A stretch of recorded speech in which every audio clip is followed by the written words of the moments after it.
name is Patrick Dunkley, and I'm Senior University Counsel and Deputy Athletic Director at Stanford University. So when I first started my career in law, I was an associate at a big San Francisco law firm, and I started with a class of about 40 other lawyers who were right out of law school, and I was a litigator. I went into it knowing that the practice of law was competitive, very cutthroat. I didn't realize to some degree exactly how competitive and how cutthroat it could be. People climbing over each other to get to the top rung on the ladder. It becomes a real challenge as a young lawyer, and some of the temptations you face are things like what am I willing to do to get to the top? Am I willing to cut corners? Am I willing to undermine people? Am I willing to, in effect, lie, cheat, and steal in order to get that additional opportunity to succeed? And I started following the Lord when I was a small child, but I sort of fell away when I was in college and when I was in law school, and I didn't go to church. I wasn't actively involved in any sort of church service or any sort of church activity.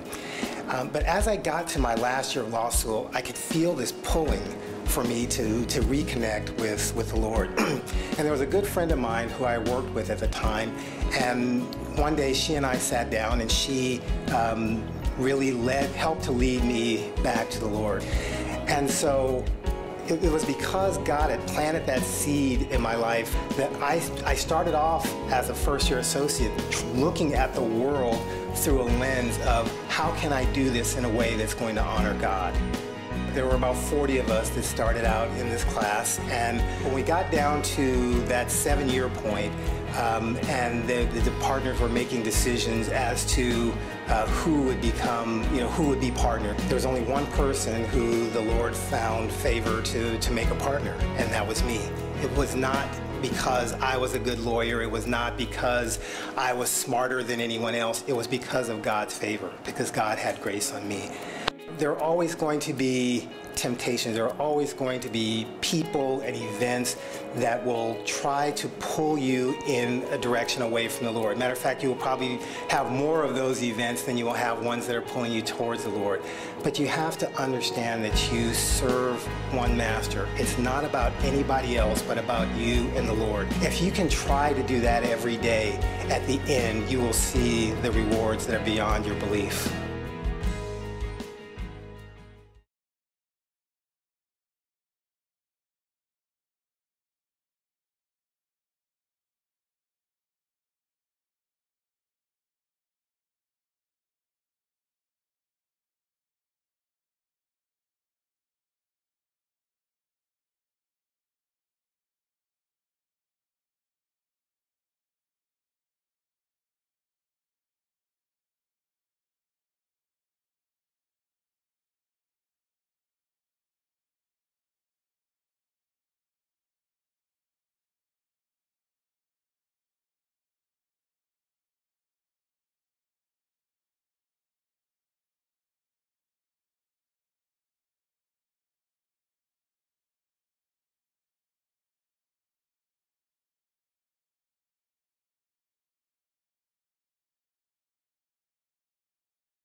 had another case where it was an arbitration before a retired Supreme Court judge, California Supreme Court justice, and I had helped prepare the case, but I wasn't the lead attorney on the case. And we were sitting in a conference room, not unlike this one, and the judge was on one end. I was between the partner and the judge, the partner who was the one who was supposed to give the opening statement in the case. And when the judge said Stanford and my client's name, I mean not Stanford, but my law firm and the client's name, the lawyer moved back so that I was in a direct line of sight of the judge, and said, Tim looked over at me and said, "Go ahead." I had not prepared for the opening statement. I was, I knew the case inside and out, but I wasn't really ready to deliver an opening statement. And I looked at the partner, and I looked at the judge, and I said, "Okay, here we go." And the Lord put the words in my mouth, and I delivered the opening statement, and everything went great in the case. And afterwards, the partner in the hallway, we were standing there after the case was over, and he looked at me and he said, almost with disdain, "Good job." Because he was placed in a position where he wanted to see me fail. He tried to make me fail, and that wasn't the Lord's plan. The Lord's plan was that I was going to succeed, and he made sure that I did.